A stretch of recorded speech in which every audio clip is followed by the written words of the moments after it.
Good evening. My name is Jamillah Lynn, and today I am grateful for God working through my nephew Dominic and allowing me to share my scar on his page. And a definition of a scar is a mark left by a healed wound. And that thing did something to me because you can't get something you can't get a scar without having gone through something to get that scar. But the scar reminds you that you have been healed. And so I'm grateful that I have my scar. Just a brief testimony. When I graduated high school, I was valedictorian, which is the person that has the highest GPA in the school in their graduating class. And so I was blessed to get an academic scholarship, which landed me a place here in the city of Flint at U of M. However, because I kept things to myself, I didn't let anybody know of my struggles. I was doing great in all my hard classes, and I didn't do so well in the easy classes. But I kept everything to myself, and I was on the verge of losing my scholarship. I thought it was a blessing when I got the phone call that I was going to be working for the Army, but I was tricked, and I found out that I was in the Army, the real Army, and it was a shock. It took a toll on my mental state, my physical state, my spiritual state, and yet I kept it all in. I tried to do things to myself to get out the military, but God kept me. He didn't allow that to just wound me. He let that be my scar, and he helped me heal. And a lot of times we look for healing to happen on the outside first, but sometimes it starts within. I started doing things that I needed to do.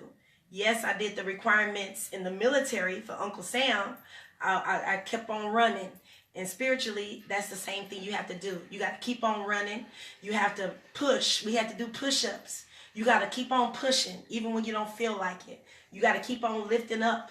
We had to do lifts and different things. And so I use my scar. I don't cover it. And as women, and maybe naturally for everybody else, you try to cover your scar. You don't want people to see that you have been bruised or burned or cut. But I'm not ashamed anymore. It's a scripture that says, I'm not ashamed of the gospel. And so my scripture that I would like to share is Philippians 4:8. And it kept me. A lot of things I've seen, a lot of things I had to go and endure, but the scripture says, think on these things. If there be any virtue, if there be things that are just, things that are lovely, think on those things that are pure. It helped me sleep at night.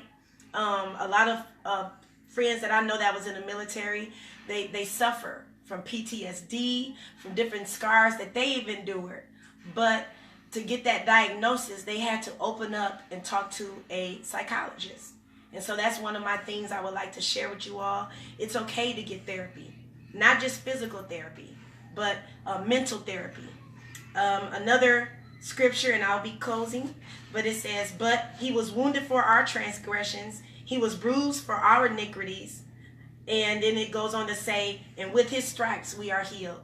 So I just want that, and that's found in Isaiah 53:5. I just want to show you all my physical stripe.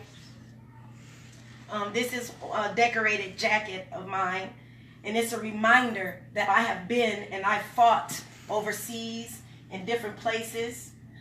It lets me know where I rank. It lets me know, and so don't use your scar as something that you can hide, but be encouraged from it. And after you serve 4 years in the Army, you get a stripe. I've served, but I never sewn mine on, but I have a stripe. And so spiritually, these things, I can encourage somebody else and let them know that, yes, I've been down, I've been hit, I've been bruised, but with God's help, he has healed me. And it's a process. It doesn't happen overnight. It doesn't happen like in the blink of an eye, even though I know we serve a God that can, but you can. Don't do like I did when I was teaching and I got a wingworm. The first thing you want to do is cover it. But covering your wingworm just causes it to spread. and it can go to different places of your body. So keeping things that happen to you keeping it to yourself and not sharing and exposing it, it can be just like that. It can go to different parts of your body, physically, mentally, naturally, and spiritually. But don't let it. I thank you for listening.